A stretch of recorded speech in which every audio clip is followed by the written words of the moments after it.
छोटे बच्चों को बाबू कहते कि नहीं। इसलिए ये बाबू शब्द जो बना है ये कहां से बना, ये प्रतिष्ठा के द्वारा। मैंने तो एक जगह सुना था कि ये बाबू शब्द कहां से बना है, बदबू से, परंतु विवेक से देखा गया तो वो नहीं ठहरा। लोग कहते हैं कि ये बाबू शब्द बदबू से बना। जब हमारा भारत में अंग्रेज लोग आए पहले पहले तो कलकत्ता के आसपास आए। जब कलकत्ता के आसपास आए तो कलकत्ता में क्या होता है कि लोग मछली खाते हैं, छोटी छोटी पोखरियां होती हैं, पोखरी में मछली पाल लेते हैं और वो रोज रोज निकाल के खाते हैं। तो जब मछलियां निकाली जाती तो बदबू आती थी। तो लोग कहते थे अंग्रेज लोग कि ये नाक में आती से क्या है ये, क्या ये है बदबू बदबू। तो उनको बदबू कह के नहीं आता, बबू बबू करते थे और बबू से बंगाली शब्द बना। ऐसा किसी ने कहा था परंतु निर्णय से नहीं जमा, क्योंकि सदगुरु कबीर साहब को 500 वर्ष हो गए और पहले उन्होंने बाबू शब्द कह दिया है और अंग्रेज तो अभी 200-250 के लगभग हुए। इसलिए ये बाबू शब्द बदबू से नहीं बना, बाबू शब्द बना है प्रतिष्ठित से। सदगुरु कबीर बड़ी सुंदर बात है, बाबू ऐसो है संसार तिहारो, हे प्रतिष्ठित मानो तुम्हारा जो संसार है कैसा है, दुख रूप है। ऐसे का अर्थ है दुख रूप। क्यों दुख रूप है? इसलिए दुख रूप है कि हम संसार में रहते पर संसार में जिंदगी जीना नहीं जानते, इसलिए दुख रूप है। यदि ढंग से यदि हम जिंदगी जीना सद्गुण से, सदाचार से, बोध वैराग से, तो सुखरूप भी तो हो सकता है। इस शरीर को पाकर के इस संसार में रह के कि तो हम बोध और वैरागों को धारण करते हैं और बोध वैराग धारण करके मुक्ति प्राप्त करते हैं, शांति प्राप्त करते हैं, तो सुखरूप भी तो हो सकता है। आज हम लोग साधना में लगे हैं, जो भी सज्जन साधना में लगे हैं, संसार को दुख रूप के लिए नहीं लगे हैं, सुख रूप बनाने के लिए लगे हैं। दुख रूप तो हम मन से बनाते हैं, संसार दुख रूप है ना सुख रूप है, संसार तो संसार है। हम मन के द्वारा सुख भी बना लेते हैं और मन के द्वारा दुख भी बना लेते हैं। जब हम विकृति में जिंदगी जीते तो दुख रूप हो जाता, और जब हम संस्कृति से जिंदगी जीते हैं, सदाचार से जिंदगी जीते तो सुख रूप भी हो जाता। आज जो बड़े बड़े महापुरुषों का नाम होते संसार में तो हुआ, सदगुरु कबीर साहब और भी जितने भी महापुरुष हुए संसार में साधना किए, साधना करके ही तो ये संसार में आगे बढ़े। इसलिए उनके लिए संसार सुख रूप भी है। दुख रूप कब होता है? जब हम संसार में रहते उसमें जिंदगी जीना नहीं जानते। इसलिए इस संसार सार कहते बाबू ऐसो है संसार तिहारो। और संसार क्या है एक और बात बताऊं, संसार का अर्थ होता, हमारे अध्यापक सादी थे वो बड़ा सुंदर अर्थ करते थे। दुख रूप कब होता है? संसार का अर्थ होता है जो पहले खेतों में सन बोते थे, जिसकी रस्सी आंटी जाती थी, सन, अंबाड़ी सन। तो उस सन का जो यदि सार कहो, अंदर वाले को सार कहो तो वो सनकाड़ी टूटने वाली, और ऊपर वाले छिलके को सार कहो तो बांधने वाला। यही तो संसार है। पहले बांधता है मोह में, राग में, आसक्ति में और फट से तोड़ देता है। ये तो संसार है।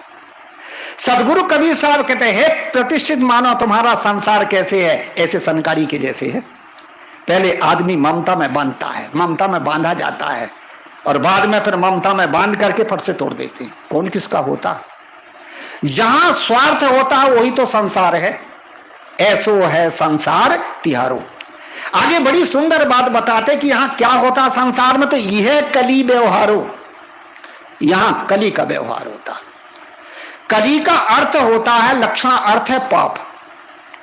पुराणों के अनुसार बताया गया है कि कलयुग में पाप होता था ज्यादा। सतयुग और द्वापर त्रेता युग में पाप नहीं होता था, पर केवल ये कवियों का कथन है। कलयुग में, सतयुग में, त्रेता में, द्वापर में सभी पाप था।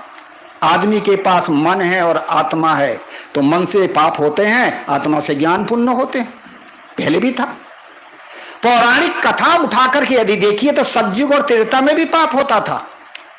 कितनी ऋषियों की पत्नियों को कौन उठा के ले जाता था, कितना अत्याचार होता था, कितनी लड़ाइयां होती, क्या पाप नहीं होता था? कलयुग का अर्थ होता आदमी के भीतर में जो काला मैलापना है, छल कपट राग देश, यही तो पाप करता है। तो बाबू ऐसो है संसार तिहारो, यह कली व्यवहार माने पाप का व्यवहार होता है। अब व्यवहार क्या चीज है? जीवन में जो हम क्रिया कर रहे हैं ये कर्तव्य भाव से नहीं करते हैं, हम स्वार्थ और अहंकार भाव से क्रिया करते हैं। हम जो भी कर्म करते हैं हमारी दो प्रकार की भावना होती, एक कर्तव्य भावना और एक अधिकार भावना। जहां अधिकार भावना होती वहां अहंकार का जन्म होता है और हम अधिकार की मांग करते हैं। मैं बाप का बेटा हूं इसलिए बाप की संपत्ति में मेरा अधिकार। जहां कर्तव्य भावना होती है वहां धर्म का जन्म होता है, धर्म भावना रहती है, इसलिए मैं बाप का बेटा हूं, मेरा धर्म है कि माता पिता की सेवा करना। जब माता पिता की सेवा करो तो अधिकार मिल ही जाएगा। हम अधिकार भावना से जिंदगी जीते हैं इसलिए हमारे जीवन में पाप होता। पुराने समय में यह होता था, धर्म भावना और कर्तव्य भावना का ज्ञान दिया जाता था। माता है, पिता है, गुरुजन है, इनका आदर करो, सत्कार करो, इनकी सेवा करो, इनकी रक्षा करो, ये हमारे धर्म ग्रंथ हमें बताते थे। इसलिए हमारे भीतर धर्म भावना थी, माँ पिता की सेवा करना, समाज की सेवा करना, प्राणियों को देवता के रूप में मानना, ये हमारी आदर्शता थी पहले। परंतु हमारे भीतर में धर्म भावना उठ गई, अधिकार भावना आ गई, सब हट गया। पुराने समय में जब लोगों के पास में धर्म भावनाएं थी, धर्म भावना अधिक थी, धार्मिकता थी, तो उस समय क्या होता था कि जो रिश्ते नाते लगाए जाते थे ये कैसे लगाए जाते थे? धर्म जोड़ करके। धर्म पिता, धर्म माता, धर्म बहन, धर्म भाई। इसलिए उस समय ये धर्म भावना थी, धार्मिकता थी, धर्म भावना थी। अब वो धीरे धीरे धीरे धीरे धर्म भावना उठ गई, अब हो गई अधिकार भावना। पुराने समय में जब धर्म भावना थी तो किसी पुरुषों से पूछा जाता था, भाई साहब ये आपकी कौन है? तो कहते थे, क्या कहते थे पुराने जमाने में, कि ये मेरी धर्म पत्नी है। धर्म भावना लगता था। धीरे धीरे फिर पढ़ाई लिखाई का जमाना आया तो कहने लगे कि ये मेरी और श्रीमती जी है। और आज के जमाने में धर्म भावना ही अधिकार भावना। क्या कहने लगे? ये मेरी मिसेस है। मिसेस माने बहाना बनाने वाली। और पहले पुरुषों से, महिलाओं से पूछा जाता था कि बहन जी आपके कौन हैं, तो पहले कहती थी ये मेरे धर्मपति हैं। फिर कहने लगी कि ये मेरे श्रीमान जी हैं। और आज की बहनें क्या कहती हैं? ये मेरे हस्बैंड है। हस्बैंड मतलब मन मिला तो हंसदे, नहीं मिला तो बैंड हो गए, ये तो हस्बैंड है। जहां मन मिला तो हंस दिए और नहीं मिला तो बैंड हो गए। मैं बता रहा था कि धर्म भावना कहां से पैदा होती है? कर्तव्य भावना से धर्म भावना पैदा। धर्म से कर्तव्य होता है और कर्तव्य से धर्म होता है। अहंकार से अधिकार की मांग होती है और अधिकार की जहां मांग होती वही तो पाप होता। सदगुरु कबीर कहते, बाबू ऐसो है संसार तिहारो, यह कली व्यवहारो, यहां पाप का व्यवहार होता। दूसरा और भी पाप कली व्यवहार, कली का अर्थ दूसरा और होता। कली का अर्थ होता कल्पना का व्यवहार। संसार में हम जो व्यवहारिक जीवन जीते हैं ना, हम कल्पनाओं में पढ़ के जिंदगी जीते हैं, इसलिए कल्पनाओं में पढ़ के भी आदमी पाप करता है। देवी देवता भूत प्रेत तंत्र मंत्र जंत्र कल्पना ही तो है, और कल्पना में पढ़ के भी लोग पाप करते हैं। आपके छत्तीसगढ़ में पहले टोनी समझ करके कितनी महिलाओं को जिंदा गाड़ दिया जाता था, कितनी महिलाओं को जिंदा गाड़ दिया जाता था, एक कल्पना में करते तो पाप करते थे। घर परिवार में भी हम जिंदगी जीते हैं तो कल्पना में करके पाप करते हैं। उदाहरण देके समझाऊं, एक जगह एक लड़के की शादी हुई, घर में पत्नी आ गई, घर का जो बूढ़ा बाबा था बड़ा खुशी हो गया। कहा जाता कि जिस दिन बारात लौट करके आई उसी दिन बैल और भैंसा के लिए चारा देने के लिए पैराट में चला गया, और वहां गया तो वहां सर्प था, काट लिया, मर गया आदमी। घर वालों को यह भ्रम पैदा हो गई, इसी का नाम भ्रम है। ये बहू जो आई है ये खोड़ाल है। खोड़ाल का अर्थ है कि अशुभ। इसके आते ही ससुर मर गया, इसने ससुर को खा गई। क्या उसने ससुर को खा गई? हमारी घर पारिवारिक जीवन में भी हमारी ऐसे भ्रम पर कल्पना में हम पड़े रहते हैं। कुछ दिन के बाद उनको रहा नहीं गया और बहू के शरीर में तेल डाल करके उसको जला दिया गया, और अंत में सबको जेल की हवा खानी पड़ी। जो पुरुषार्थ करके हमारे भीतर प्रारब्ध का योग जगा था, उन्नति का समय आया था, बहू के साथ सुरक्षा, बहू को अच्छे रखते, बाल बच्चे परिवार घर अच्छा चलता, परंतु कल्पना में पढ़ के सबको जेल की हवा खाना पड़ा। इसलिए कहा जाता कि हम कल्पनाओं में पढ़ के भी कल्पना का भी व्यवहार करते हैं। आए हुए सुख को भी आदमी दुख बना लेता। इसका नाम क्या है? अज्ञान और ना समझी। हमारे पास विवेक नहीं है, समझ नहीं है, इसलिए हम व्यवहारिक जीवन में भी ये गलतियां करते हैं। एक जगह ये हुआ कि किसी किसान के खेत के सामने एक खेत था, पीछे से घर था। सोचा कि चलो भाई मौके का खेत है, बिक रहा है, ले लो। खेत लेने को तैयार हो गए, चर्चा चलने लगी।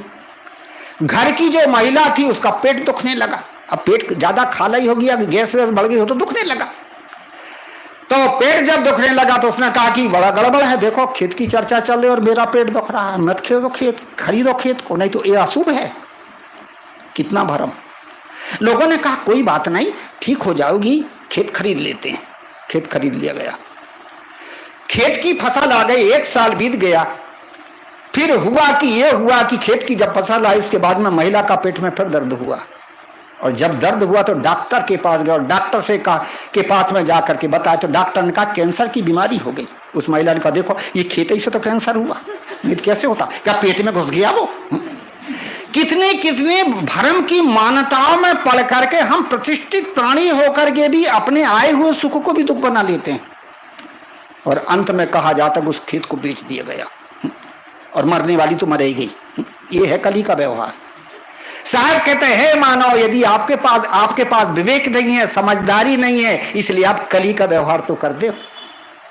कितनी ना समझी का हम व्यवहार करते हैं। इतना प्रतिष्ठित मानव, इतना श्रेष्ठ मानव प्राणी, परंतु विवेक विचार ना हो करके पाप का व्यवहार करता है, और उसी पाप के व्यवहार में हम पड़े हुए हैं।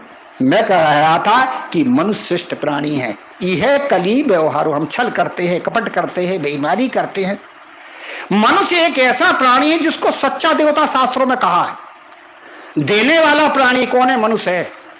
मैं मंदसौर में चर्चा कर रहा था कि देने वाला प्राणी मनुष्य, इसलिए सच्चा देवता मानव है। एक ने कहा महाराज ये भैंस 10 लीटर दूध देती, गाय दूध देती है, बैल बोझा खींचता है, गाड़ा खींचता है, क्या वो देता नहीं? उनका देते नहीं हो, लेते हो, मार के, पीट के, डांट के, फटकार के। सुख और दुख के आधार से, लोभ और भय के आधार से प्राणी जिंदगी जीता है, विवेक से नहीं। इसलिए स्वेच्छा से देने वाला प्राणी मनुष्य है, इसलिए श्रेष्ठ प्राणी है। इसलिए देने वाला प्राणी कौन है? ये मनुष्य। तो मनुष्य तो सच्चा देवता, मनुष्य एक ऐसा प्राणी है जो सच्चा देवता देने वाला प्राणी है। पशु पक्षी नहीं देते। ये 33 कोटि की जो हम कल्पना करते हैं, ये सब मानव ही थे। सद्गुण सदाचारी रहे, समाज को कुछ दिए, इसलिए उनका नाम देवता पड़ गया। अब कौन कौन से 33 कोटि देवता? शास्त्रों के आधार पर 33 कोटि देवताओं की कल्पना करी है। कोटि का अर्थ है करोड़। अब 33 करोड़ देवता इतने इकट्ठे हो जाएं तो झगड़ा करें तो वही नरक पैदा कर दें। कोटि का अर्थ होता प्रकार और श्रेणी। 33 श्रेणी के महापुरुष थे, और उन महापुरुषों ने समाज को कुछ दिया था, इसलिए उनको देवता की पदवी दी गई थी। देने वाला प्राणी मनुष्य, और मनुष्य तो सच्चा देवता है। कब? जब इसके पास सद्गुण और सदाचार आ जाए तब। तो 33 कोटि देवता कौन कौन है वे? 11 रुद्र, 12 आदित्य, अष्टवसु, प्रजापति, इंद्र।